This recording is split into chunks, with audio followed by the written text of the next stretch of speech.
Welcome to Shukla Study Point. आप सभी का स्वागत है आपके अपने YouTube channel Shukla Study Point में। मैं शिवम शुक्ला आप सभी दोस्तों का हार्दिक स्वागत करता हूं। आज के वीडियो के माध्यम से हम चर्चा करेंगे महासंग्राम रिवीजन क्लास के बारे में, वो भी 2023 की परीक्षाओं के लिए। समाज शास्त्र के पेपर 2 का यह महासंग्राम वीडियो है। बीए थर्ड ईयर के छात्र छात्राओं के लिए। ओके।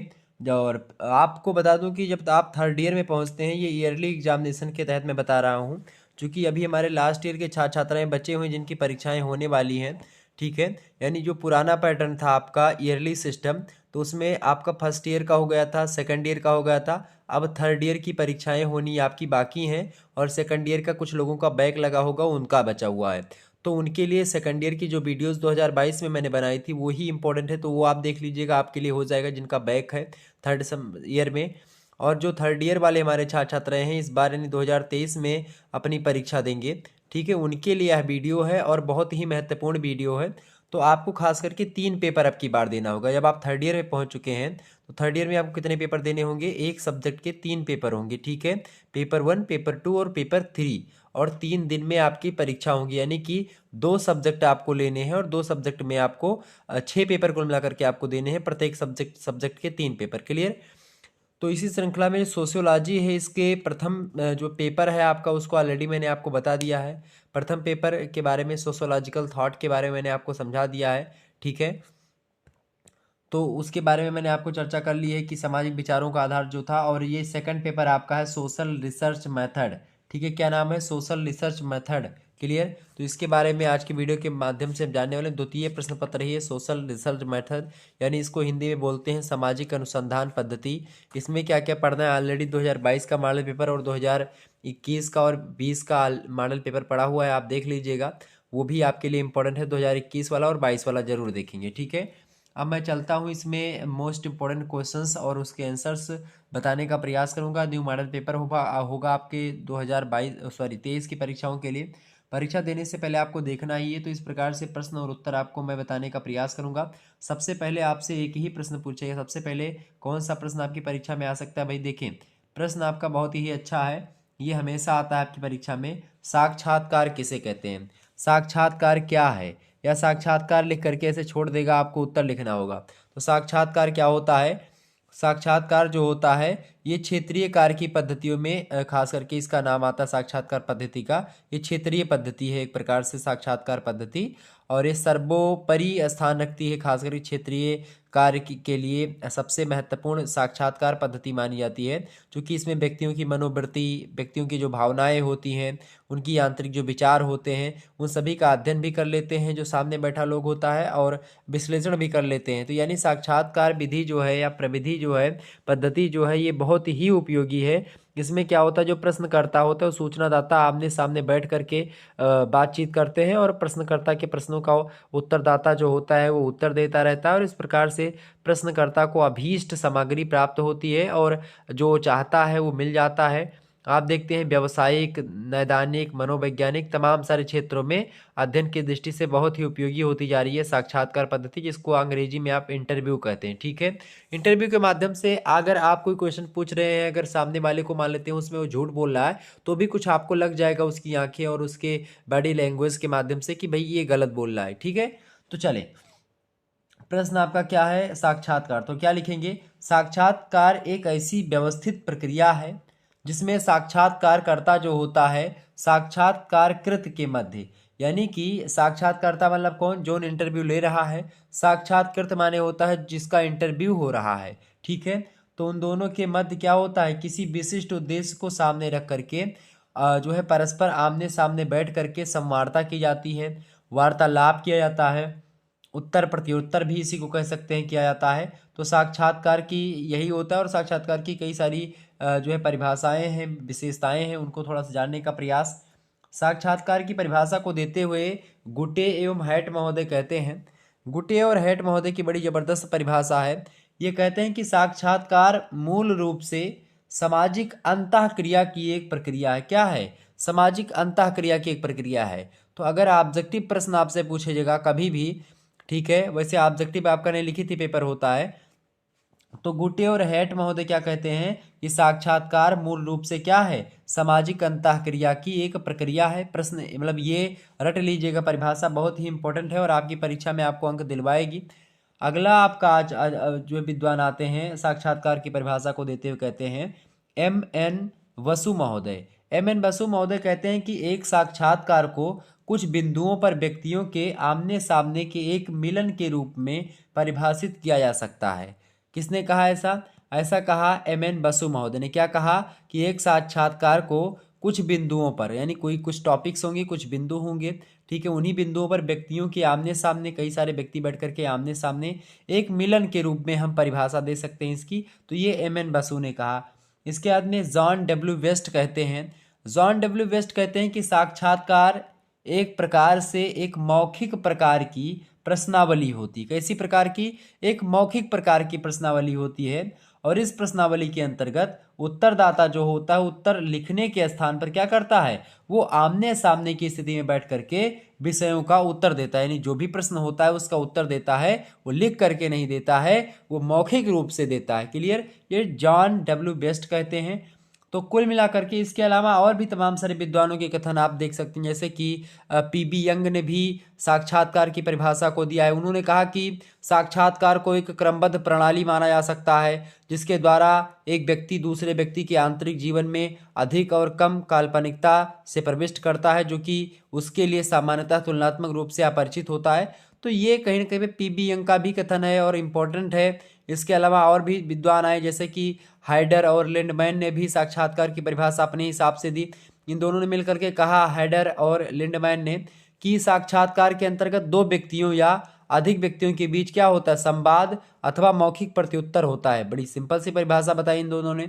ठीक है, तो कुल मिलाकर के आप कह सकते हैं कि संक्षेप में साक्षात्कार विशिष्ट उद्देश्यों की प्राप्ति के लिए साक्षात्कारकर्ता और साक्षात्कारकृत प्रत्यक्ष मतलब दोनों के मध्य जो होता है प्रत्यक्ष वार्तालाप होता है, अंतर क्रिया की एक प्रक्रिया होती है, यही साक्षात्कार है। तो कुल मिलाकर के साक्षात्कार के बारे में आप लोगों ने जाना। ओके, साक्षात्कार खास करके आप देखते हैं कि ये उद्देश्य से प्रेरित एक औपचारिक वार्ता होती है। इस वार्तालाप में अनुसंधान के लिए सामग्री का संकलन भी किया जाता है, ये बात भी ध्यान रखेंगे। और कई सारे जो है वर्गीकरण होते साक्षात्कार कई प्रकार के होते। एक तो कार्यों के आधार पर साक्षात्कार को हम 3 भागों में बांटते हैं। विश्लेषणात्मक साक्षात्कार एक होता है, एक उपचारात्मक साक्षात्कार होता है, एक अनुसंधान संबंधी साक्षात्कार होता है।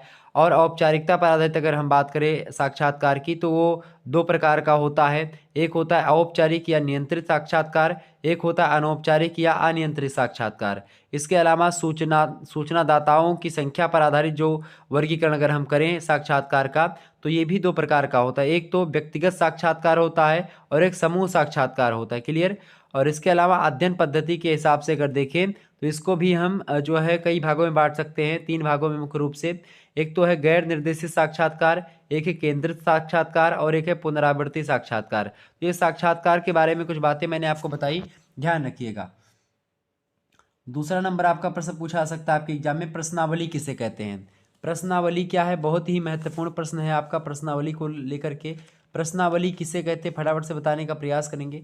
तो प्रश्नावली से अभिप्राय प्रश्नों की उस क्रमबद्ध तालिका से होता है जो विषय वस्तु संबंधी सूचनाओं को एकत्र करने में मदद देती हैं। और इस प्रणाली का उपयोग विस्तृत क्षेत्र वाले शोध विषय में किया जाता है कि भाई प्रश्नावली तैयार कर ली जाती है। आप देखते हैं लगातार। ठीक है, थोड़ा सा समझते हैं कैथरीन और कैरट के अनुसार परिभाषा। कैथरीन और कैरट जो हैं कैरट जो है ये कहते हैं कि प्रश्नावली की रचना 2 उद्देश्यों से की जाती है। पहला उद्देश्य ये है कि सही संदेश वाहन हो सके, दूसरा उद्देश्य सही उत्तर मिल सके। यानी सही संदेश वाहन की प्राप्ति उस समय मान ली जाती है जब सूचनादाता सर्वेक्षण के उद्देश्य को समझ लेता है कि भाई सर्वेक्षण का उद्देश्य क्या है, तो मतलब संदेश जो है वाहन की प्राप्ति सही हो जाएगी। सही उत्तर की उपलब्धि उस समय हो जाती है या उस समय मान ली जाती है जब उनसे आवश्यक सूचना प्राप्त हो जाए। तो कुल मिलाकर के ये प्रश्नावली की 2 उद्देश्य होते हैं और दोनों उद्देश्यों की पूर्ति को लेकर के कैथरीन और कैरट मतलब कैथरीन कैरट ने बढ़िया तरीके से बताया। इसके अलावा प्रश्नावली की परिभाषा को देते हुए जॉर्ज लुंडबर्ग कहते हैं कि क्या कहते हैं जॉर्ज लुंडबर्ग? जॉर्ज लुंडबर्ग कहते हैं कि मूल रूप से प्रश्नावली प्रेरणाओं का एक समूह होता है। किसका? मोटिवेशन का एक ग्रुप होता है। कौन? जो है आपका क्या बोलते हैं, प्रश्नावली। ठीक है। और इस ग्रुप के द्वारा, जो कि प्रेरणाओं का ग्रुप है, तो इस ग्रुप के द्वारा मतलब शिक्षित जो लोग होते हैं, शिक्षित लोग इन प्रेरणाओं के अंतर्गत अपने मौखिक व्यवहार का अनुभव करते हैं और अनुभव करके उसको प्रकट करते हैं। प्रश्नावली जो होती है उसमें लिखित तरीके का उत्तर एक प्रकार से होता है, जबकि आप देखते हैं उसमें क्या बोलते हैं, आपका जो मैंने अभी अभी आपको बताया था, इससे पहले क्या मैंने आपको समझाया था, उसके पहले हमने आपको बताया था साक्षात्कार, उसमें मौखिक उत्तर होता है सामने आमने बैठ करके। ठीक है। इसमें क्या होता है, एक रूप से एक एक समूह होता है प्रेरणाओं का। ठीक है। मौखिक व्यवहार का अनुभव करने के लिए प्रकट किया जाता है इसको। तीसरा नंबर आप प्रश्न देखेंगे, माध्यिका किसे कहते हैं। माध्यिका की बात की जाए तो माध्यिका आप लिख सकते हैं माध्यिका के बारे में कि जब किसी समंक माला को आरोही या अवरोही क्रम में रख करके मध्य पद को ज्ञात किया जाता है, तब उस मध्य पद के मूल्य को ही हम माध्यिका या माध्यांक कहते हैं, मेडियन कहते हैं अंग्रेजी में।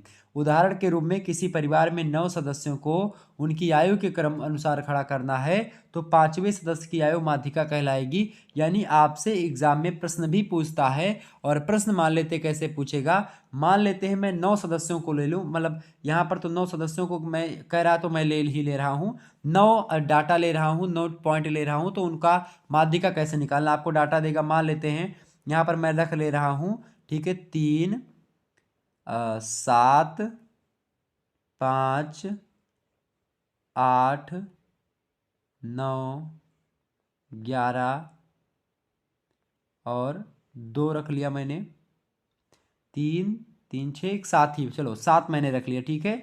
7 अंक आपके हो गए, कौन कौन से, 3 7 5 8 9 और 11, 9 11 और 2। क्लियर। अब इससे आपसे पूछ रहा है कि दिए गए आंकड़ों का जो है माध्यिका निकालिए। आपसे इसे पूछेगा कि दिए गए आंकड़ों की क्या निकाले भाई, दिए गए आंकड़ों की माध्यिका निकालिए। कौन कौन सा है आपका अंक, 3 है, 7 है, 5 है, 8 है, 9 है, 12 है, सॉरी 2 है। सबसे पहले आपको करना क्या है, सबसे पहले आपको चाहे घटते से बढ़ते क्रम में इसको सजा लो, चाहे बढ़ते से घटते क्रम में, तो मैं आपको मतलब कि रिकमेंड करूंगा कि सबसे पहले आप सबसे छोटी संख्या लिखेंगे, फिर उसके बाद में तो सबसे छोटी संख्या 2 है, फिर 3 है, फिर कौन है भाई, 5 है उससे बड़ी, 5 से बड़ी कौन सी इनमें दिखाई पड़ रही है, 7 है, 7 से बड़ी 8 है, 8 से बड़ी 9 है, 9 से बड़ी आपकी 11 है। ठीक है, हो गए 3 सातों, 3 और 3 6 और एक 7, 7 अंक हो गए आपके। अब देखिए, तो सबसे पहले हमने क्या कर लिया, आपसे कह रहा है कि इसको पहले आरोही क्रम या अवरोही क्रम में रख करके, तो आरोही और अवरोही क्रम में मैंने रखा। अब इसको हमको पूछ रहा है कि मध्यांक या माध्यिका ज्ञात करना है। सबसे पहले आपको करना क्या होगा, जो है n+1/2वां पद। n+1 क्या हो गया, देखिए n माने होता संख्या, तो कितनी संख्या है, 1 2 3 4 5 6 7, 7 संख्या, तो n बराबर कितना हो जाएगा आपका 7। ठीक है। सूत्र क्या होता है, मीडियन बराबर एम डी बराबर क्या होता है, एम डी बराबर होता है n+1/2वां पद। ठीक है, n/1/2वां पद, तो n कितना है, 7 है, 7 में 1 जोड़ दो कितना हो जाएगा, यानी n यहाँ है और +1 आपका सूत्र से जुड़ता है, तो 7 और 1 कितना हो जाएगा, 8, और 8 और बटे 2, यानी कि 8 से अगर मतलब 2 से भाग करोगे 8 में तो कितना बचेगा, 4। यानी जो चौथा पद आपका होगा वही क्या है, वही आपका मीडियन है। अब इसमें चौथा पद कौन सा दिख रहा है, पहला पद ये है, दूसरा पद ये है, तीसरा पद ये है, चौथा पद आपका 7 है। यानी दिए गए आंकड़ों में मीडियन जो होगा आपका वो कौन सा है, 7 जो है ये मीडियन है। क्लियर। तो इस प्रकार से आपने ज्ञात कर लिया, ये हो गई इसकी माध्यिका। ठीक है, तो माध्यिका आपके समझ में आ गई क्या होती है, आगे बढ़ते हैं। तो यही है आपकी माध्यिका। अगला क्वेश्चन देखते हैं, चौथा नंबर आपका प्रश्न है, वैयक्तिक अध्ययन पद्धति किसे कहते हैं। वैयक्तिक अध्ययन पद्धति क्या समझते हैं, वैयक्तिक अध्ययन पद्धति से आप फटाफट से बताने का प्रयास करेंगे। वैयक्तिक अध्ययन पद्धति से क्या समझते हैं भाई, देखें तो वैयक्तिक अध्ययन पद्धति जो होती है इसका मतलब होता है कि किसी एक सामाजिक इकाई से संबंधित संपूर्ण पक्षों का अत्यंत व्यापक, सूक्ष्म और गहन अध्ययन करना होता है। अध्ययन हेतु चयनित सामाजिक इकाई एक व्यक्ति, एक समूह, एक संस्था, एक समुदाय, एक जाति, एक राष्ट्र या एक सांस्कृतिक क्षेत्र अथवा इतिहास का कोई एक युग हो सकता है। यानी वैयक्तिक अध्ययन में पर्टिकुलर चीजों का अध्ययन किया जाता है। व्यक्तिगत अध्ययन पद्धति में पर्टिकुलर किसी एक देश के बारे में, एक समुदाय के बारे में, एक संस्था के बारे में, एक समूह के बारे में, एक व्यक्ति के बारे में, एक राष्ट्र के बारे में, एक सांस्कृतिक क्षेत्र के बारे में, एक इतिहास के युग के बारे में हम क्या करते हैं, हम उसके जो है उससे संबंधित उसका संपूर्ण पक्षों का व्यापक तरीके से, सूक्ष्म तरीके से, गहन तरीके से अध्ययन करते हैं। तो इस प्रकार की अध्ययन पद्धति व्यक्तिगत अध्ययन पद्धति कहलाती है। क्लियर? तो ये हो गई। गुटे और हार्ट महोदय व्यक्तिगत अध्ययन पद्धति की परिभाषा बड़ी जबरदस्त देते हैं।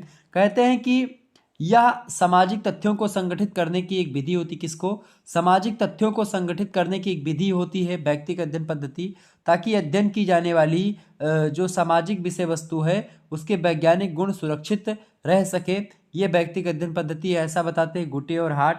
जबकि जो है पी.बी. यंग कहते हैं, पी.बी. यंग के द्वारा जो परिभाषा दी गई खास करके व्यक्तिगत अध्ययन पद्धति की, उन्होंने कहा कि व्यक्तिगत अध्ययन पद्धति किसी सामाजिक इकाई के जीवन की खोज तथा विवेचना की पद्धति होती है, भले ही वह इकाई व्यक्ति, परिवार तथा संस्था, सांस्कृतिक जो है संस्था, सांस्कृतिक समूह और समुदाय ही क्यों ना हो। यानी व्यक्तिगत अध्ययन पद्धति किसी सामाजिक इकाई के जीवन की खोज करती है और विवेचना करने की भी एक पद्धति होती है। खास करके जब आप सामाजिक इकाई के जीवन की खोज करें, मतलब की खोज और पद्धति की पद्धति मतलब विवेचना की पद्धति होती है व्यक्तिगत अध्ययन पद्धति, भले ही वह इकाई कोई व्यक्ति हो, कोई परिवार हो, कोई संस्था हो, कोई सांस्कृतिक समूह हो, ठीक है, कोई समूह अलग से हो या कोई समुदाय हो, सभी का पर्टिकुलर तरीके से अध्ययन करती। क्लियर?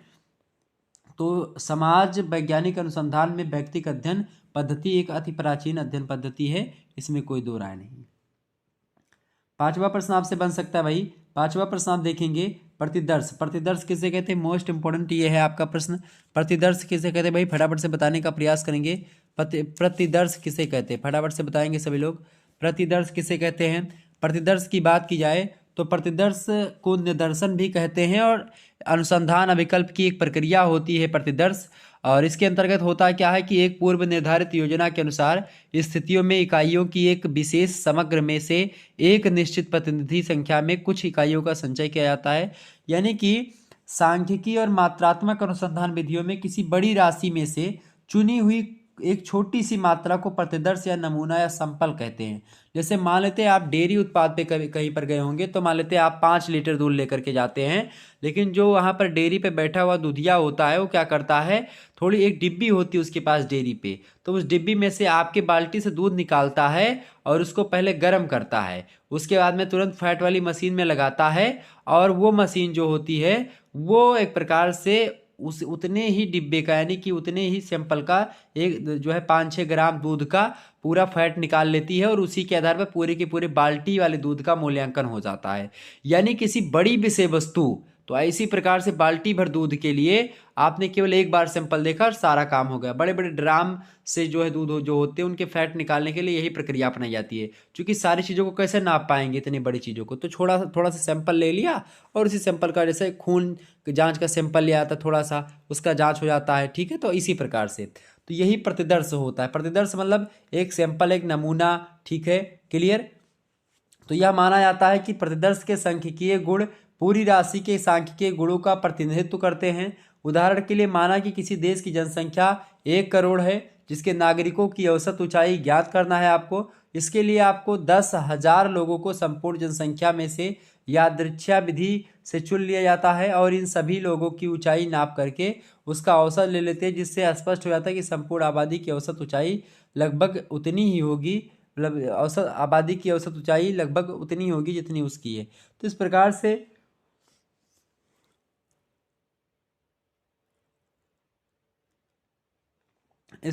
आप समझ सकते हैं बड़े ही आसानी से। तो प्रतिदर्श यही होता है यानी कि बड़े विषय वस्तु को नापने के लिए छोटी प्रक्रिया का अपना करके और उसका मूल्यांकन बड़ी चीजों का छोटी से कर दे, ठीक है। और खास करके प्रतिदर्श जो ये है प्रणाली है, इसके बारे में आपको बताऊं तो ये खास करके पी.बी. यंग कहते हैं कि एक सांख्यिकीय निदर्शन वह संपूर्ण मतलब संपूर्ण समूह अथवा योग जिससे निदर्शन लिया जाता है उसका एक लघु आकार या चित्र होता है। बोगार्ड्स कहते हैं कि निदर्शन पूर्व निर्धारित योजना के अनुसार इकाइयों के एक समूह से में से एक निश्चित प्रतिशत का चुनाव करना होता है। प्रतिदर्श प्रणाली का गुण भी है, दोष भी है।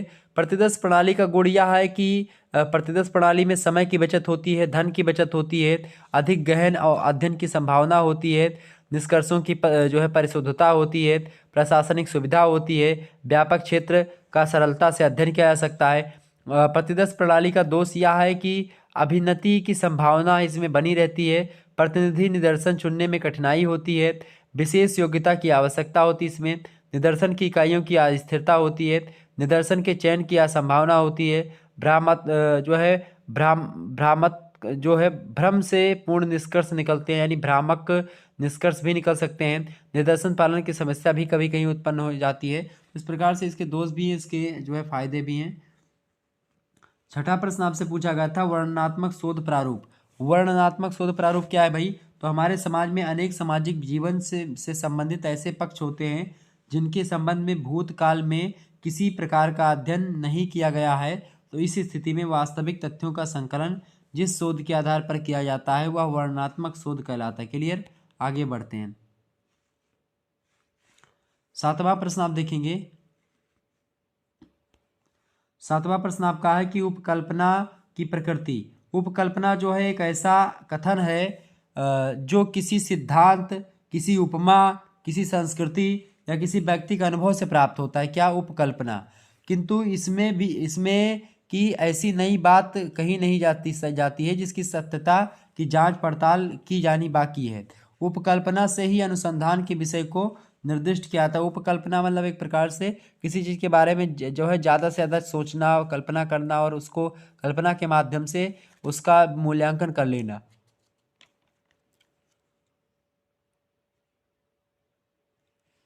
ओके, आगे बढ़ते हैं। आठवां प्रश्न आपका आ चुका है सामाजिक सर्वेक्षण। सामाजिक सर्वेक्षण की बात की तो सामाजिक सर्वेक्षण एक प्रणाली होती है, एक ऐसी प्रणाली होती है जो किसी सामाजिक जीवन या सामाजिक घटना का वैज्ञानिक पद्धति से निरीक्षण करता है। सामाजिक सर्वेक्षण को और अधिक स्पष्ट रूप से समझने के लिए विभिन्न विद्वानों द्वारा दी गई परिभाषाओं का प्रस्तुतिकरण आवश्यक है।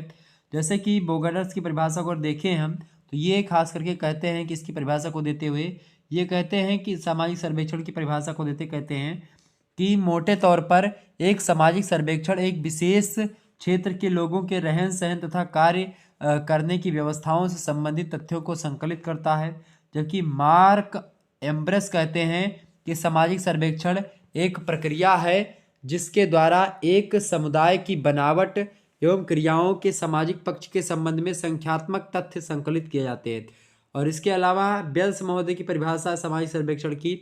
बेल्स कहते हैं कि सामाजिक सर्वेक्षण एक प्रकार का तथ्यों की जानकारी हेतु किया गया अध्ययन होता है जिसका संबंध मुख्यतः श्रमिक वर्ग की गरीबी से एवं समुदाय की प्रकृति तथा समस्याओं से होता है। जबकि एक प्रकार से सिन पायो यांग कहता है कि सामाजिक सर्वेक्षण सामान्य रूप से जो है व्यक्तियों के एक समूह रचना गतिविधियों एवं रहन सहन की दशाओं की जांच पड़ताल करता है। तो कुल मिलाकर के इन सभी परिभाषाओं को पढ़े तो यह स्पष्ट हो जाता है कि सामाजिक सर्वेक्षण रचनात्मक योजना के उद्देश्य से किया गया वैज्ञानिक अध्ययन है। क्लियर? आगे बढ़ते हैं अगला क्वेश्चन। अगला प्रश्न आप देखने का प्रयास करेंगे भाई, सभी लोग देखिएगा। अगला क्वेश्चन आपका 9वां नंबर आप प्रश्न देखेंगे। 9वां नंबर प्रश्न प्राथमिक समंक। प्राथमिक समंक से आशय उन समंकों से है जो अनुसंधानकर्ता द्वारा स्वयं प्रत्यक्ष रूप से एकत्रित किए जाते हैं और प्रथम बार प्रयोग में लाए जाते हैं। ये समंक व्यक्तियों द्वारा प्रश्नावली के माध्यम से, साक्षात्कार के द्वारा, अनुसूची के माध्यम से एकत्रित किए जाते हैं और ये समंक प्रत्यक्ष निरीक्षण द्वारा भी किए जा सकते हैं क्योंकि इन समंकों को अध्ययनकर्ता अपने उपकरणों के माध्यम से पहली बार एकत्रित करता है। क्लियर? ये बात ध्यान रखेंगे। 10वां क्वेश्चन आप देखेंगे तथ्य का अर्थ क्या होता है। तो किसी घटना से संबंधित ऐसी जानकारी जिसके द्वारा कोई निष्कर्ष निकाले जा सकते हैं या सिद्धांत की जांच की जा सकती है, तथ्य या सामग्री उसी को कहते हैं। तो खास करके उसी को डाटा बोलते हैं, मतलब समंक को डाटा बोलते हैं, सामग्री बोलते हैं, वही सब बातें की है। यह जानकारी ज्ञात व उपलब्ध आंकड़ों, सामग्री और सूचनाओं के रूप में होती है। 11वां प्रश्न आप देखते हैं अनुगामी पत्र किसे कहते हैं भाई, फटाफट से बताने का प्रयास करेंगे।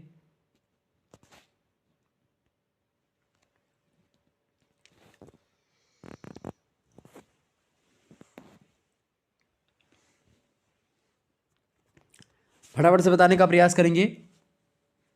प्रश्न आपका आ चुका है, अनुगामी पत्र किसे कहते हैं? तो सूचनादाताओं के द्वारा बहुत कम प्रश्नावलियां भर करके लौटाई जाती हैं, विशेष करके प्रथम सहगामी पत्र के जो है पाने के तुरंत बाद ही प्रश्नावलियों को लौटाया नहीं जाता है। यह आवश्यक हो जाता है कि प्रश्नावली भेजने के पश्चात निश्चित समय तक उत्तर की प्रतीक्षा करने के उपरांत पुनः सूचनादाताओं के अनुगामी पत्रों के द्वारा यह अनुरोध किया जाता है कि प्रश्नावलियां भरकर लौटा दें। अनुगामी पत्र होता है कि मान लेते आपने किसी ऑफिस में एक पत्र लिखा और इस पर सुनवाई नहीं हो रही, तो दोबारा से आप जो है उसको चीज को बोलेंगे कि भाई ये सुनवाई मेरी होनी थी, ये नहीं आप कर पा रहे हैं, ठीक है। तो इस प्रकार से अनुगामी पत्र वो होता है। क्लियर? 12वां क्वेश्चन आप देखते हैं, माध्य किंबा जो है किंग महोदय कहते हैं कि समंक माला के पदों के जोड़ में उनकी संख्या के द्वारा भाग देने पर जिस राशि की प्राप्ति होती है उसको ही माध्य के रूप में परिभाषित किया जा सकता है। जबकि घोष और चौधरी कहते हैं कि माध्य एक ऐसी अकेली सरल अभिव्यक्ति है जिसमें एक जटिल समूह या विशाल संख्याओं का वास्तविक परिणाम अथवा सार केंद्रित होता है।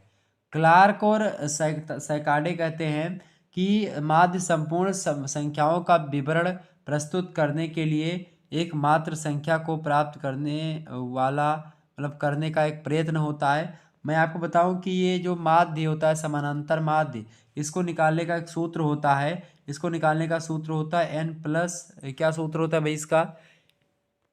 फटाफट से बताने का प्रयास करेंगे। इसका सूत्र होता है सिग्मा x/n, ठीक है। देखिए समानांतर माध्य का सूत्र मैं आपको बता दे रहा हूं। ऐसे मान लेते हैं आपको कोई आंकड़ा दिया जाएगा, मान लेते हैं कि आपको आंकड़ा दिया गया कौन सा, मान लेते हैं वही आंकड़ा ले लेते हैं हम, मान लेते हैं 2 3 4 5 9 7 16, ठीक है। 1 2 3 4 5 6 7, ठीक है। मान लेते हैं यहाँ पर मैंने 16 ले लिया। तो अब यहाँ पर आपको आरोही अवरोही में कुछ में नहीं लिखना है। सबसे पहले आपको क्या करना है, इन सभी संख्याओं को जोड़ना है, कुल संख्याओं का योग बटे कुल संख्या, ठीक है। ये होता है आपका और जो है इसका सूत्र, किसका? ये सूत्र होता है आपका औसत का भी। गणित में अगर औसत निकालना है तो कुल मतलब संख्याओं का योग बटे संख्याओं की कुल संख्या, ऐसे आपको जोड़ना है। यहाँ पर कितनी संख्याएं हैं? 7 संख्याएं हैं, 3 3 6 7। तो 7 आपका इसमें रहेगा नीचे भैया, ठीक है, 7 रहेगा नीचे और बाकी सभी को जोड़ लो आप, ठीक है। तो 16 और 4 कितना हो गया आपका? 20 हो गया। 20 और 9 और जो है 29, 29 और 2 31, 31 और 3 कितना हो जाएगा आपका? 34, 34 और 5 कितना हो जाएगा? 34 5 39, 39 और 7 46। तो ये हो जाएगा आपका 46, ठीक है। तो आप इसको काट लो। 7 एक अंदम 7, 7 दूनी 14, 7 इक्कीस 7 चौक 28, 7 25 7 छक 42, 7 छक 42, ठीक है। 6 से कटा 7 छक 42, यहाँ पर बचा 4, ठीक है। 7 छक 42, 7 7 49, 7 8 56, 7 9 63, ठीक है। फिर 7 से तो 6 पॉइंट आपका 9 लगभग आएगा, ठीक है। 6.9 जो है ये आपका निकल आएगा माध्य। क्लियर? तो 6.9 जो है आपका ये माध्य निकला है, ये आप समझ लीजिए, ठीक है। तो इस प्रकार से आपका ये माध्य हो गया। तो समानांतर माध्य ऐसे निकाला जाता है। कुछ जितनी संख्याएं दी गई सारी संख्या को जोड़ लो और कितनी संख्याएं हैं कुल मिलाकर के उनको गिन करके उसी से भाग दे दो, समानांतर माध्य निकल आएगा।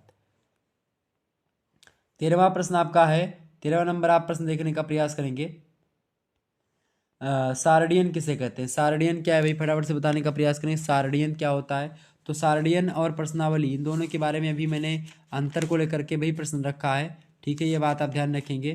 तो सारडियन की अगर बात की जाए तो दत्त प्रकरण, दत्त प्रकरण मतलब तो जो दिया गया प्रकरण जो होता है, जो डाटा दिया होता है उसी को दत्त प्रकरण कहते हैं। तो उसके अंतर्गत दत्तों का संपादन, डाटा का संपादन, वर्गीकरण, क्षेत्रीकरण तथा संकेतीकरण के पश्चात सारणीकरण जो होता है उसकी प्रक्रिया शुरू होती है। जब अधिकांश मात्रा में आंकड़े एकत्र हो जाते हैं तो दत्त सामग्री को संक्षिप्त तथा तार्किक रूप से मतलब तार्किक क्रम के कुछ प्रकारों में क्या कर दिया जाता है? विन्यासित कर दिया जाता है। और इस कार्य प्रणाली को सारणीयन कहते हैं। अर्थात जब वर्गीकृत सामग्री को तालिकाओं के रूप में स्तंभों तथा पंक्तियों में व्यवस्थित कर देते हैं तो उसे सारणीयन कहा जाता है। सार्डियन के द्वारा क्या होता है, तथ्यों में सरलता और स्पष्टता आ जाती है और संस्थापक तथ्य आकर्षक व्यवस्थित होकर भली भांति प्रदर्शन के योग्य बन जाते हैं। तो इस प्रकार से आपका ये कैसा बन जाते हैं, सारणीबद्ध हो जाते हैं, सारणीबद्ध बन जाते हैं।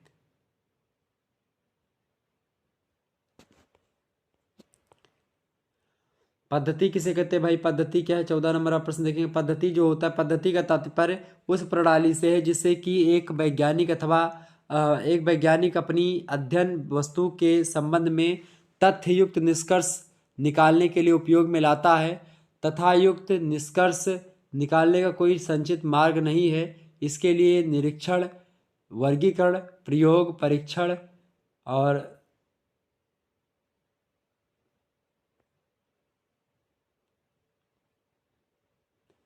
तुलना, निष्कर्षीकरण के कठिन मार्ग से होकर के ये पद्धति अपनाई जाती है और इन सबको मिला करके जिस अध्ययन प्रणाली की प्राप्ति होती है उसी अध्ययन प्रणाली को हम पद्धति कहते हैं। ठीक है।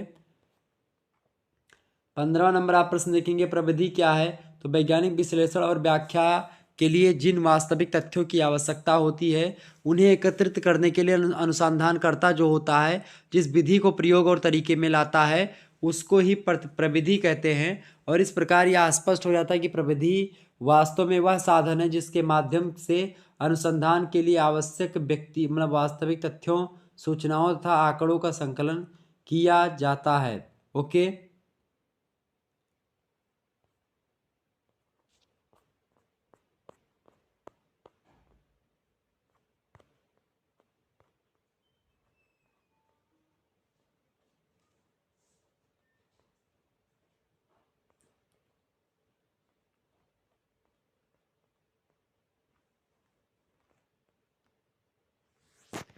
ये हो गया आपका प्रविधि। अगला प्रश्न आपका क्या है भाई, वर्गीकरण किसे कहते हैं, तो वर्गीकरण किसे कहते हैं, ध्यान से सुनो सभी लोग। वर्गीकरण की बात की तो वर्गीकरण प्राप्त तथ्यों को उनकी समानताओं अथवा विभिन्नताओं के आधार पर व्यवस्थित ढंग से विभिन्न श्रेणियों में विभाजित करना वर्गीकरण कहलाता है। डॉक्टर चतुर्वेदी कहते हैं कि एक रूपता व समानताओं के आधार पर तथ्यों को समूह अथवा वर्गों में व्यवस्थित करने की प्रक्रिया को परिभाषिक दृष्टि से वर्गीकरण कहते हैं। ठीक है। कोनोर कहते हैं कि वर्गीकरण तथ्यों को उसकी समानता तथा निकटता के आधार पर समूह तथा वर्गों में क्रमबद्ध करने तथा व्यक्तिगत इकाइयों की भिन्नता के बीच पाए जाने वाले गुणों की एकात्मकता को प्रकट करने की इकाई है। ओके।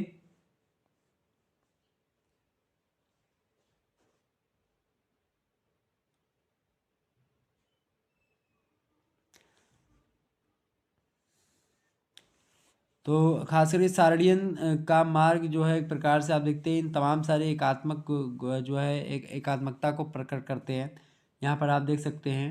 ठीक है। 17वां प्रश्न हम देखते हैं, वैज्ञानिक पद्धति के चरण। वैज्ञानिक पद्धति के चरण की बात की तो जो है पी बी यंग के अनुसार वैज्ञानिक पद्धति के निम्नलिखित चरण होते। पहला है अध्ययन समस्या का निरूपण, दूसरा है उपकला का निर्माण, तीसरा है तथ्यों का संग्रह, चौथा तथ्यों का जो है व्यवसायिक मतलब कि व्यवस्थित लेखन, पांचवा है तथ्यों का वर्गीकरण, छठवां आपका कौन सा है, छठवां आपका है भाई वैज्ञानिक समानवीकरण। ठीक है, ये बात ध्यान रखेंगे।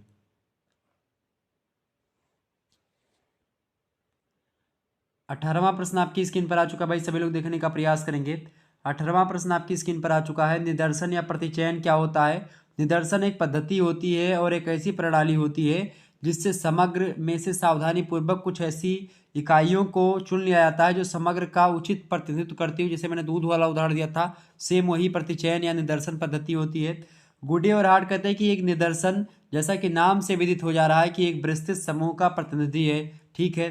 श्रीमती यंग कहते हैं कि एक सांख्यिकी निदर्शन उस संपूर्ण समूह या योग का अति लघु चित्र होता है जिसमें से निदर्शन को प्राप्त कर किया जाता है। ठीक है। तो स्पष्ट है कि निदर्शन संपूर्ण या समग्र का वह छोटा भाग है जो अपने इस छोटे से रूप में भी संपूर्ण या समग्र का उचित प्रतिनिधित्व करता है। वास्तव में निदर्शन सदैव समग्र की अपेक्षा छोटा होता है और समग्र का प्रतिनिधित्व करता है या जिसमें समग्र की विशेषताएं पाई जाती हैं। ठीक है। तो ये जो है आपका प्रश्न में हो गया निदर्शन और प्रतिचयन। 19वां क्वेश्चन आप सभी लोग देखेंगे। 19 नंबर आपका प्रश्न आ चुका है, बहुलक क्या है। बहुलक जो होता है, बहुलक ज्ञात करने की एक विधि होती है। बहुलक में देखते हैं कि बहुत सारे अंक जो है एक ही बार आते हैं। जैसे आपको कोई आंकड़ा देता है, मान लेते मैं दे रहा हूँ आंकड़ा 2 3 4 2 5 6 2 9। अब दी गई श्रेणी में आपसे पूछेगा कि बहुलक क्या है। दी गई श्रेणी में आपसे पूछेगा कि बहुलक क्या है, बहुलक ज्ञात कीजिए। तो इसमें बहुलक क्या है, देखिए 2 जो है एक बार आ चुका है, दूसरी बार भी आया और तीसरी बार भी आया, यानी 2 शब्द जो इसमें दिख रहा है वो 3 बार आया हुआ है। यानी दी गई श्रेणी में जो है 2 अंक की बहुलता है, तो आप लिखेंगे आता है 2 ही बहुलक है। ठीक है, 2 क्या है, बहुलक है। क्लियर। तो इसकी परिभाषा को देते हुए बहुलक के देखिए, बहुलक श्रेणी का वह पद है जो अधिकतम बार आता है। यह श्रेणी के बहुल मूल्य का सर्वश्रेष्ठ प्रतिरूप प्रारूपिक प्रतिनिधि होता है। यह एक ऐसा मूल्य है जो सचमुच फैशन कहा जा सकता है। क्रॉक सटन और काउडाउन कहते हैं कि एक वितरण का बहुलक वह मूल्य है जिसके निकट की श्रेणी की इकाइयाँ अधिक से अधिक केंद्रित होती है, उसे मूल्यों की श्रेणी का सबसे अधिक प्रतिरूपी माना जाता है। बहुलक को कैनी और कीपिंग की परिभाषा अगर ध्यान से पढ़ें आप तो आपके समझ में और अच्छे तरीके से आएगा सारी चीजें। कैनी और कीपिंग कहते हैं कि बहुलक क्रमबद्ध मूल्यों में वह मूल्य है जिसमें सबसे अधिक आवृत्तियां होती हैं। याद कर लीजिएगा ये परिभाषा। अगला है, तो कुल मिलाकर के ये तमाम सारी परिभाषाओं को पढ़ेंगे तो इसके आधार पर यह कहा जा सकता है कि बहुलक एक श्रेणी का वह मूल्य होता है जो किसी अन्य मूल्य की अपेक्षा अधिक बार आता है। क्लियर। आगे बढ़ते हैं। 20 नंबर आप क्वेश्चंस देखेंगे। 20 प्रश्न है आपका। 20 नंबर, निरीक्षण क्या है। निरीक्षण किसे कहते हैं। तो निरीक्षण या निरीक्षक शब्द का अंग्रेजी भाषा के शब्द जो ऑब्जर्वेशन है इससे बना है निरीक्षक शब्द या निरीक्षण शब्द, और इसी का पर्यायवाची ऑब्जर्वेशन का हिंदी में, जिसका अर्थ क्या होता है, देखना। क्लियर। अवलोकन करना या निरीक्षण करना। किंतु सामाजिक अनुसंधान की एक व्यवस्थित पद्धति के रूप में निरीक्षण का एक अपना अलग अर्थ होता है। निरीक्षण का अर्थ होता है कार्य कारण अथवा पारस्परिक संबंध को जानने के लिए स्वाभाविक रूप से घटित होने वाली जो घटनाएं होती है उनका सूक्ष्म निरीक्षण किया जाए। ठीक है, ये होता है आपका निरीक्षण। 21 नंबर आप प्रश्न देखते हैं। प्रश्न पूछा जा सकता है आपसे एग्जाम में। प्रश्न क्या है कि केंद्रीय प्रवृत्ति क्या होती है। केंद्रीय प्रवृत्ति से तात्पर्य उस मान से होता है जो मान आंकड़ों का प्रतिनिधित्व करते हैं, अर्थात वह मान जो प्राप्त आंकड़ों में सबसे अधिक बार आया होता है। अन्य शब्दों में कहें तो केंद्रीय प्रवृत्ति की मापों में प्रायः हमारा तात्पर्य औसत से होता है। केंद्रीय प्रवृत्ति की मापों में मध्यमान, आपका मध्यांक और बहुलक, इन तीनों को सम्मिलित किया जाता है। ठीक है, मध्यमान आपका हो गया माध्य, मध्यांक हो गया आपका माध्यिका, बहुलक हो गया बहुलक मोड। ठीक है, बहुलक हो गया आपका, ठीक है, मॉड जिसको आप कहते हैं। तो इसको सम्मिलित किया जाता है। गिलफोर्ड ने इन तीनों मापों के अलावा 2 अन्य मापों के बारे में बताया, एक तो गुणोत्तर मध्यमान और एक हरात्मक मध्यमान। ये भी केंद्रीय प्रवृत्ति में सम्मिलित किए जा चुके हैं। गिलफोर्ड कहते हैं कि औसत वह अंक होता है, औसत वह अंक होता है जो निरीक्षणों या व्यक्तियों के मध्यमान का द्योतक होता है। किसी चल राशि के वितरण में केंद्रीय प्रवृत्ति उस समय पाई जाएगी जब चल राशि के वितरण में अधिकतर प्राप्तांक विवरण के मध्य भाग में स्थित हो तथा वितरण के दोनों किनारों की ओर प्राप्तांक घटते हुए क्रम में लिखे हो। तो एक प्रकार से वो होता है आपका क्या भाई, वही होता है आपका केंद्रीय प्रवृत्ति। क्लियर। 22 नंबर आप प्रश्न देखते हैं। 22 नंबर प्रश्न आपसे पूछा गया है भाई। 22 नंबर आपसे प्रश्न पूछा सकता है सामाजिक अनुसंधान के चरण। तो सामाजिक अनुसंधान के प्रमुख चरण है कई सारे। पहला चरण है विषय निर्वाचन कर लिया जाए। सामाजिक अनुसंधान करने से पहले सबसे पहले विषय का निर्धारण करना कि किस विषय पर आपको अनुसंधान करना। दूसरी बात, अनुसंधान के क्षेत्र का निर्धारण कर लेना। तीसरी बात, साहित्य का पुनरावलोकन कर लेना। चौथी बात, क्षेत्रीय सर्वेक्षण कर लेना। पांचवी बात, इकाइयों को निर्धारित एवं परिभाषित कर लेना ताकि कोई दिक्कत ना आए। छठवीं बात है प्राकल्पना का निर्माण कर लेना। ठीक है, आपका नवी जो है अगली बात आपकी आ चुकी है। कौन सी बात है भाई, सूचनादाताओं का चयन करना, सूचना स्रोतों का निर्धारण करना, अनुसंधान की पद्धति, अध्ययन पद्धतियों तथा प्रविधियों का निर्माण और पूर्व परीक्षण, फिर दत्त संकलन। ये सारी चीज़ें जो होती हैं आपकी, ये सभी की सभी चीज़ें जो होती हैं ये सामाजिक अनुसंधान के चरण है, इसको ध्यान रखेंगे। इसके अलावा तथ्यों का संगठन, यहाँ पर ये भी आप लिख सकते, तथ्यों का संगठन, संपादन, संकेतीकरण, वर्गीकरण और सारणीयन, ये सब भी आप देखते हैं ये आता है इसके अंतर्गत। इसके अलावा तथ्यों का विश्लेषण व निर्वचन, जो है तथ्यों का सांख्यिकीय विश्लेषण, अनुसंधान, प्रतिवेदन का प्रस्तुतिकरण, सामान्यीकरण, सैद्धांतिकरण तथा नियमों का प्रतिपादन। तो एक प्रकार से ये आपका हो जाता है, ठीक है, कौन सी, ये आपका होता है सामाजिक अनुसंधान के चरण, ठीक है, जो मैंने आपको बताया। तो इन चरणों को ध्यान रखिएगा, एग्जाम में प्रश्न पूछा जाता है। 23 नंबर आप प्रश्न देखते हैं, समांतर माध्य क्या है। समांतर माध्य या अंक गणितीय माध्य को मध्यमान भी कहते हैं। किसी अंक सामग्री के समस्त अंकों के योगफल को उन अंकों की संख्या से जब हम भाग देते हैं तो भागफल जो प्राप्त होता है उसे ही मध्यमान कहते हैं, ठीक है। और होरेस सेक्रिस्ट कहते हैं कि एक समंक श्रेणी के पदों के मूल्यों के योग में उनकी संख्या से भाग देने पर प्राप्त संख्या क्या कहलाएगी, मध्यमान कहलाएगी, ओके।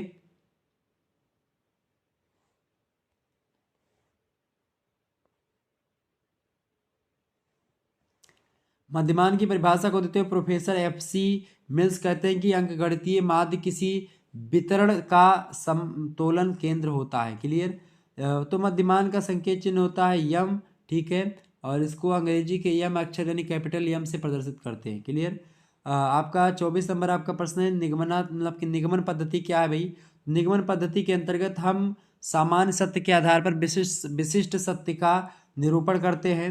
उदाहरण के लिए यदि हम हम इस सामान्य मान्यता या सत्य को स्वीकार करें कि मनुष्य एक मरणशील प्राणी है, तो हम तर्क के आधार पर यह विशिष्ट निष्कर्ष भी निकाल सकते हैं कि राम एक मरणशील प्राणी है, क्योंकि वह भी एक समुदाय मतलब या फिर वह भी एक मनुष्य है, वह भी एक समाज में समुदाय में निवास करता है। तो मनुष्य एक मरणशील प्राणी है, ये हमने पता किया, ठीक है। तो इस आधार पर हम कह सकते हैं कि भाई सभी लोग मरणशील प्राणी ही हैं, क्लियर।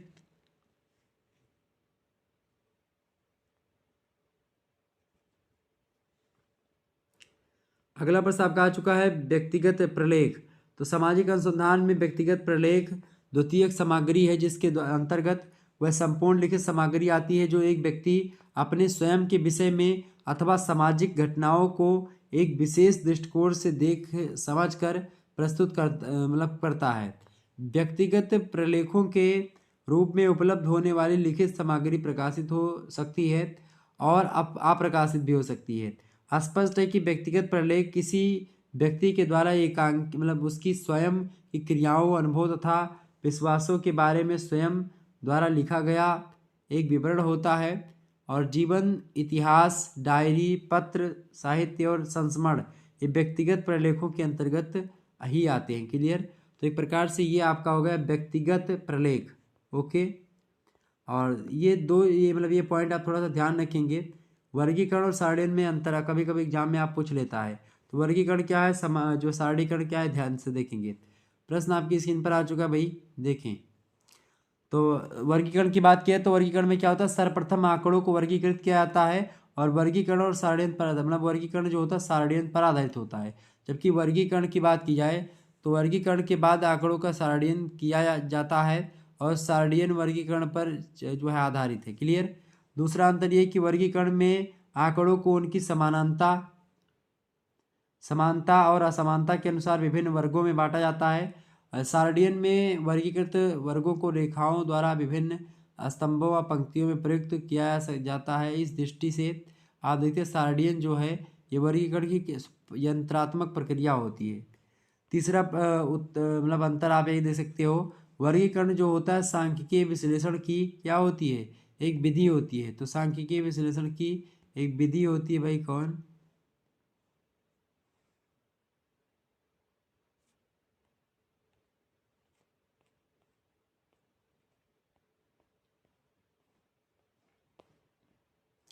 देखें वर्गीकरण सांख्यिकीय विश्लेषण की एक क्या होती है, विधि होती है। अगला अंतर आपका यहाँ पर लिखा हुआ है, सारणीकरण आंकड़ों को प्रस्तुत करने की एक प्रक्रिया होती है।